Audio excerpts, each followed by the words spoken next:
Welcome to It's All Your Fault on True Story FM, the only one and only. Welcome to It's All Your Fault on True Story FM, the one and only podcast dedicated to helping you deal with the most challenging human interactions, those involving someone with a high conflict personality. My name is Megan Hunter, and I'm here with my co-host, Bill Eddy. Hi, everybody. We are the co-founders of the High Conflict Institute and conflictinfluencer.com, where we focus on training, consulting, coaching classes, and educational programs and methods, all to do with high conflict. So welcome back, listeners. Thank you for joining us today. We are going to be talking about relationships, of course, because that's all we talk about pretty much, or something that affects relationships.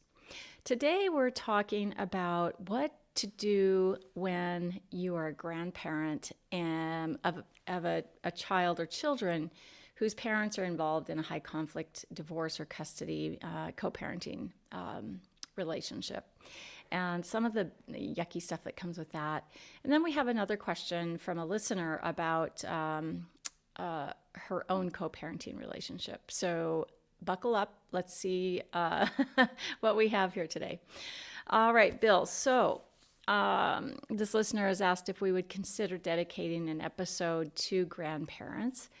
My son has been in a difficult divorce for 15 months, and as a grandparent, I've tried to support both my son and my young granddaughter through the transition. I practice BIFF communication with my daughter-in-law, and I recognize so many of the patterns you describe in your Splitting book. But here's where I'm struggling. What can I do when my 7-year-old granddaughter repeats slightly distorted things, sometimes shows disdain toward her father, or speaks in a worried tone? Both parents currently share temporary 50-50 custody. Her mom has been treated for bipolar disorder. Her dad is stable, follows the court orders, and shields their daughter from hearing negative comments. Their child is thriving in school, seeing a child psychologist, and loves both parents deeply. Still, it's clear her mother is pushing for primary custody and painting her dad as unfit. As grandparents, how can we best navigate this delicate space and offer steady support without adding to the conflict? We really need guidance. All right, Bill, what do you think? Well, I think first for grandparents, it's a tough position because you don't really have authority with the child, and the court cases have said grandparents really have few, if any, rights with a child. So you pretty much have to be careful with your own interactions with the child, but also offer your son some suggestions. But I say offer because sometimes sons and daughters don't want advice. So by offering, saying, here's something that might be helpful, you might consider that, it's more likely that they may listen to you. So there's two things. One is working with your son, and the other is working directly with your granddaughter. So first, working with your son is, if you have a pretty good relationship, is you can suggest some things. And the thing I would suggest is to encourage your son to teach his daughter the 4 big skills for life, which are flexible thinking, managed emotions, moderate behavior, and checking yourself. And this is what we teach in all of our new ways methods, not just for families, but for the workplace, for teenagers, and even couples, intact families and couples, parents in intact families, as well as parents with separated and divorced families. So by teaching his daughter those, it helps her. He can set limits with her and say, we manage our emotions, or we use flexible thinking or moderate behavior. And what you just said isn't very moderate. It's very insulting, what you just said to me or to somebody else. So you have a context for saying this isn't okay. because what's okay is we treat each other, with respect in a moderate way. And that's kind of extreme behavior, so that's not a good idea. So it helps with her own behavior, but it also helps her understand her mother's behavior. Because if her mother is saying things, doing extreme things, you can say, we're trying not to do extreme. That's a little extreme, that thing you just told me about. We're trying not to do that. So that way you don't get in trouble for bad mouthing the mother. The son doesn't get in trouble for that, and you don't, as grandparents, get in trouble for that. So I think encouraging your son for that, and of course a good resource for that, we have our book BIFF for co-parent communication, and teaching the 4 big skills is in Appendix B of the BIFF for co-parent communication book. So just like a 4-page article that he may find helpful. And I might add, this is the time of year to start thinking about holiday gifts. And if he doesn't have the BIFF for co-parent communication book, this might be one to think of. Hey, it's time for a gift, and this is the one we picked for you. So that's a thought. Now, directly with the 7-year-old granddaughter is you can reinforce the 4 big skills for life. But also, and you can suggest this to the son, this is an issue about setting limits. And setting limits and imposing consequences is a big theme for us this fall. And what you want to do, you can yourselves, and also encourage your son to do this, to say, hey, that's not okay to say things that way. Here's the better thing to do. So, and it says, well, I'm going to say whatever I want. You're going to say, well, if you're going to do that, you're not going to have whatever you want. That special thing I was going to do for you next weekend, I might not feel like doing that if you treat me this way.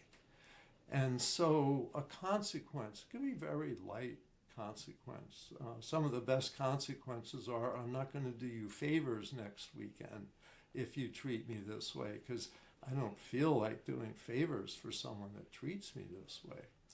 So having them know there's a consequence. And that's the thing. So many people think in terms of setting limits, saying, well, you can't do that and you have to do this. But with children and high conflict adults, setting limits often isn't enough. You really have to have a consequence. But consequences don't have to be like heavy, like, time out for 3 weeks, or taking your cell phone away for 3 weeks, or something like that. That's a pointless consequence. You want consequences that fit the problem, usually that can happen right away. I'm not going to do this, or you're not going to be allowed to do that. So that would be the principles, I'd say, the 4 big skills, and also setting limits and mentioning consequences. Okay. So what comes to me is that really setting limits and imposing consequences is a lost art. We've Yeah. replaced it with just fighting or complaining or avoiding, right? You're right. And You're right. it's kind of the laws of nature. Consequences are definitely the laws of nature, and we've just forgotten that. So we think we can talk to someone, we can explain it, we can we get mad, or we fight it, complain about it, instead of just setting a limit. It's just the most beautiful skill once you get it. I And totally agree. Yeah. Yeah, I thought you might, since you just wrote the book, Setting Limits and Imposing Consequences for Conflict. Yeah, I just spoke with a dad last night whose divorce is several years in the past now, and the both children are adults now. And mom has suddenly popped up, even though, there's been no contact, at the dad's request for several years. And the mom somehow found her way through, I think, like through a social, he doesn't even do social media, but just LinkedIn. And, that kind of gives an open door to anyone. And instead of getting upset about it, he just set a limit. with it. Now, it's a limit in that situation might be, just not responding, right, at all. But in this situation, there was a request for getting some items that she'd left behind at his house several years ago. And so he just said, here's what I'm going to do. I will put these items in storage and I will send you the key.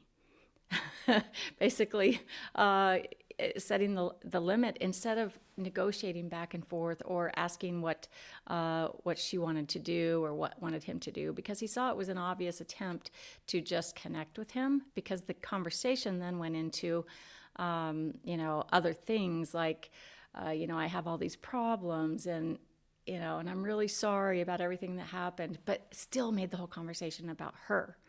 Right? It all always came back to her. So he just set the limit, done, out. And then what that does is it reduces the amount of time you spend on it, which thereby, of course, reduces the stress. And you just get your life back, right? Yeah, yeah. It I doesn't think take the what's brain space. interesting. Yeah, exactly. I think what you're saying, and just said a little earlier, that it's a lost art, the setting limits and imposing consequences. I think, and that has been replaced by arguing. And I think that in many ways that comes from our more entertainment oriented culture, which thrives on drama. Yeah. And drama is very entertaining, but it's not the way to live. It's not. It's so Like you, not. It's such bad examples. yeah, and the brain space it takes up, like you said, Megan. I think it's really, we have to kind of really learn to separate, what's entertainment and drama and how do you solve problems. And the role models for solving problems that we see in entertainment really don't fit real life. I think of the thing of yelling at somebody and storming out of a room. I had that happen in a mediation a while ago, and I was going, wait a minute, I've seen this somewhere. Oh, every sitcom has a scene where someone yells at someone and walks out of the room. And it's like, that gets stuck in our head for how you deal with a conflict. And that's not how you deal with a conflict. That's how you perform a drama. Right, right, right. So just getting clear in our heads, problem solving does include setting limits and imposing consequences. And to some extent, it is a lost art, because this is something we kind of always expected, that we can't do this or someone will, fire us or someone will split up with us or whatever. And we forget that now. So we do have to pay attention to not offending people, but problem solving with them. And I think the better we're clear on that, the easier it is to solve problems. I completely agree. Yeah, I think we've become quite soft and mushy on the setting limits and pretty much afraid to do it, but it is very liberating. So if we go back to this grandparent question, if we think about setting limits as a grandparent, it's pretty awful that a grandparent, I guess the general law has said, let's kind of not let the grandparents have too much of a say in here, which I think is insanity. Depends I who the agree. grandparent is, I suppose. A big That's mistake. just not. Yeah, you That's gotta have just not how. grandparent input. Right. It's just not how families work. And so there's only so much you can do as a grandparent, because you have the law, you have courts that are supporting, having to enforce that law, maybe not supporting it, but they have to do what they have to do. So it kind of puts you in this position of feeling a little bit stuck. And what do I do? And I have this 7-year-old grandchild, and maybe, starting to lean away from dad. Or it could be leaning away from mom, whichever parent, and we just don't want to see that. And I think what we're seeing so often is parents who are stuck in this mire of indecision and just feeling handcuffed because they're afraid to set a limit, because they'll lose that child's love, right? Yeah. And the child's already leaning toward that other parent. So grandparents kind of get stuck in that as well. So I think one of the most important things we've talked about recently is leaning into setting limits and imposing consequences instead of just letting teenagers or younger kids run your life. Right, you're on the back Exactly. foot, and you're thinking, oh, what move do I make? Do I, pay for this child's expensive schooling, or do I pay for this child's car? The child treats me like garbage, won't even see me, won't talk to me. That just everything is in barricading a relationship. And I see many parents so afraid, just immobilized in those situations. So I like what you say about just kind of leaning into, we can't let the teens run the world, right? We kind of have to lean into setting our own limits and pushing back in that way. Absolutely. And the common standards, and I think this is what's so hard on parents today, is that there aren't what seems like common standards. And that it used to be, I remember as a teenager growing up, I was somewhere once at a store or something like that. I said, "Does your mother know you're here?" And it's like, whoa. And Yeah, and so there's now, a sense of community reinforcing of the same standards and expectations. And I remember if the school teacher or the principal said, you can't do something, that parents backed it up. Parents didn't go to yep, school and say, "Why are you picking on my child?" They said, "Child, you've got to listen to the school teacher and to the principal and do what they tell you. We're behind them. When you're with them, that's who's in charge." And I yep. think there's that missing teamwork of supporting parents and supporting some common standards of behavior. But one thing I want to add is I think, and it may be hard, but I think parents and grandparents in setting limits is keep it simple, matter of fact. Hey, you can't talk to me that way. You know better than that. And Yep. here's what you can say. So it's like just making it matter of fact and routine, because a lot of times people feel like I have to have a big confrontation. I have to teach a lesson, and I've got to, Mm. have this major emotional confrontation. And you don't. A lot of limit setting can be just very matter of fact. Hey, that's enough of that. That's all. And we're afraid to Stuff do like that. that. We've become Yeah. afraid to do that. We're so Yeah. handcuffed. And then if there's a meltdown, if the child has a meltdown, right, then it's off for a diagnosis somewhere, and then I'm not going to let you see this child. And there's so much fear, and I think it's you really just have to get back to common sense Yeah. and override that fear. And there are some variables you can't control, like what's going to happen in court, who the other parent's attorney might be, and what they're might be aiming toward. And there's just so many other variables, but really the best you can do is be you, right? And be reasonable and stick to those 4 big skills yourself. I've been working with a lot of parents lately who, kind of they'll go outside on one little thing, doing something that's just kind of anger, big blow ups and things. It's like, all right, well, just work on that.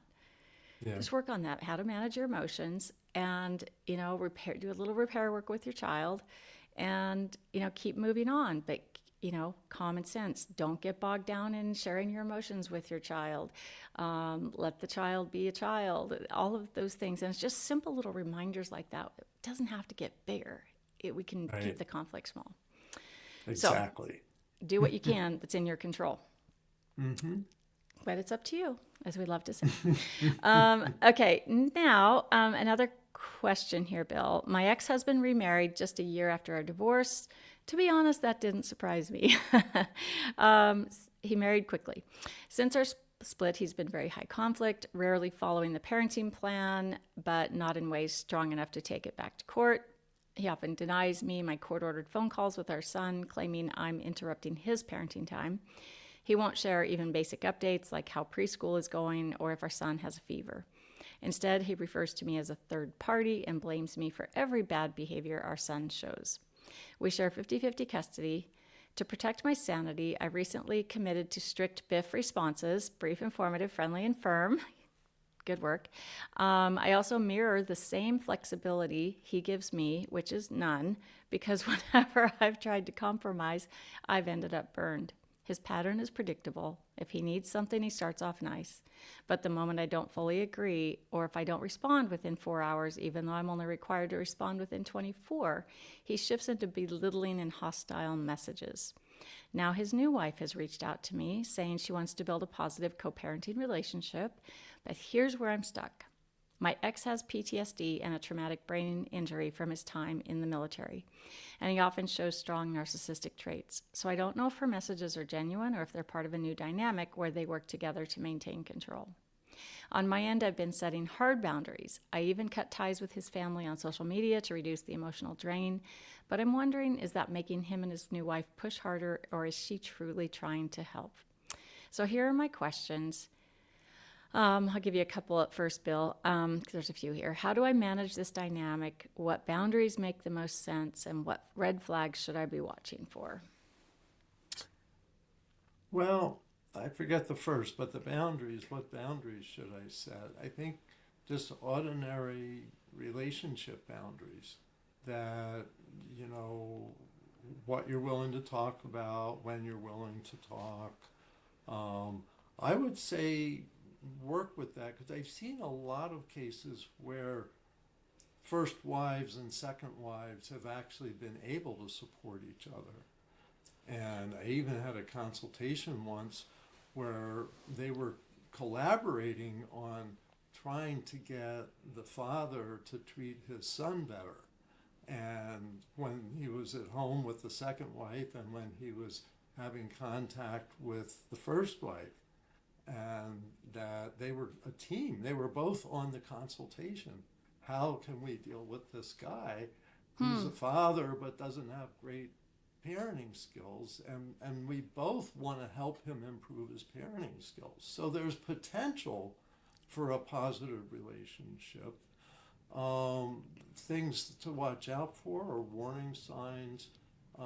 Preoccupation with blame is what I often see as the first when they start blaming you or they blame somebody else 100%, that they're kind of a blaming personality. That's the high conflict personality. And that's where you want to, keep your distance so you don't become the target of blame too easily. But I wouldn't assume that it's going to be negative and manipulative.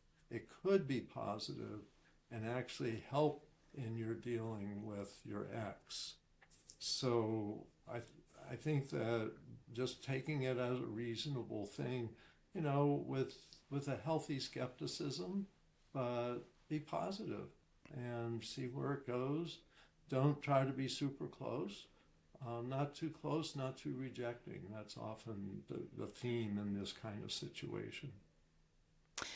Yeah, and I'm thinking, I don't think I read this in the out loud, but let's see, the mother is saying that she had married him too quickly after just 11 months. So they'd married just a year.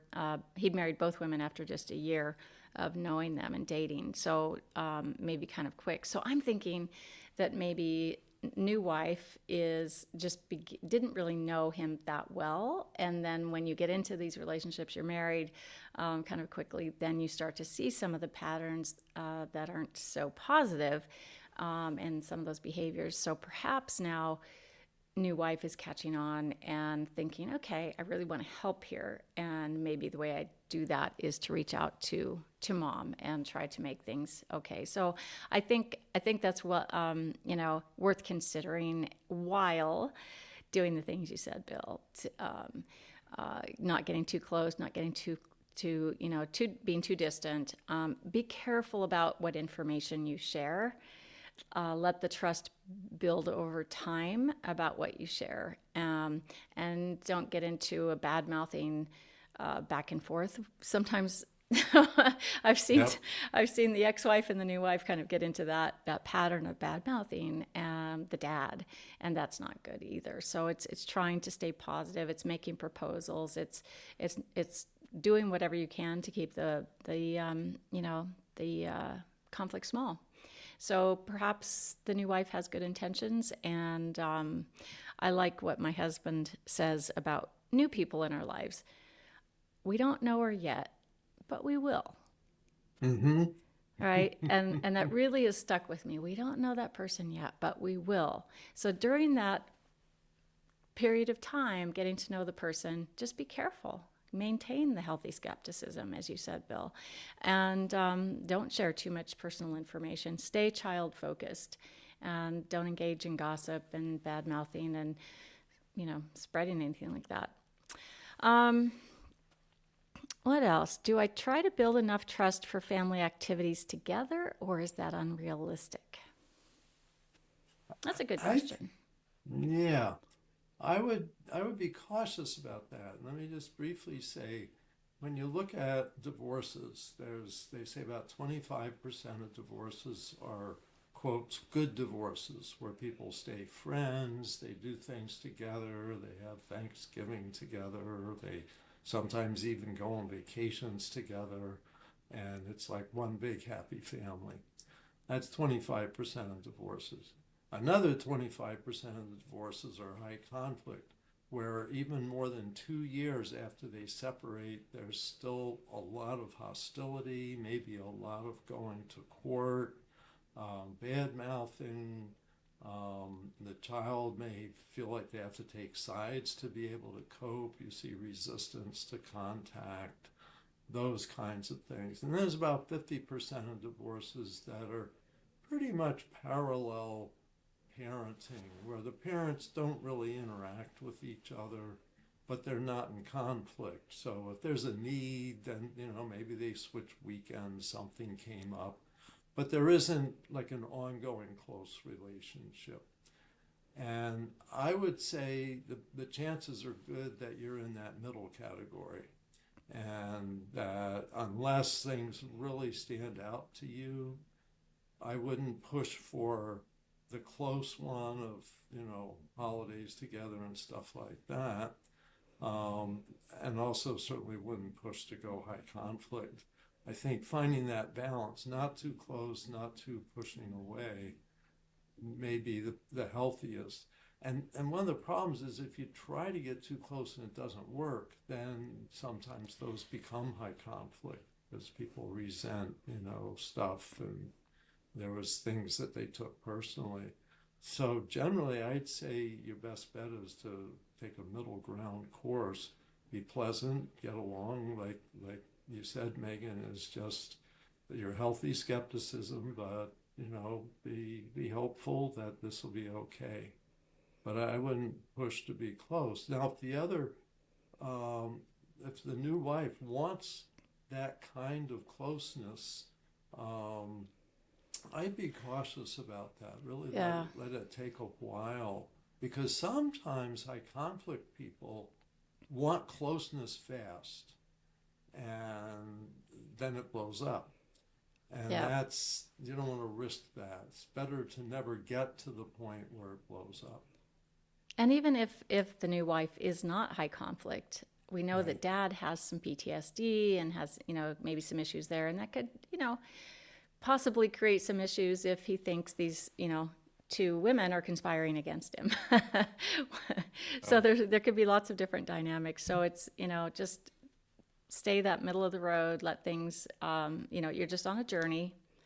You're walking this journey together to raise a healthy child, and just be cautious over time. You will know yeah. what who's You who know and what who's who. I just thought of is there's the possibility, as you described, that this could be sincere and could get along well. There's also the possibility that she will become his negative advocate. And what are the warning signs of that? The warning signs of that are usually heightened emotions about small issues. Mm, Like, how could you let this happen? You gave him ice cream instead of vegetables or whatever, or Right. vegetables instead of ice cream, whatever it is, Right.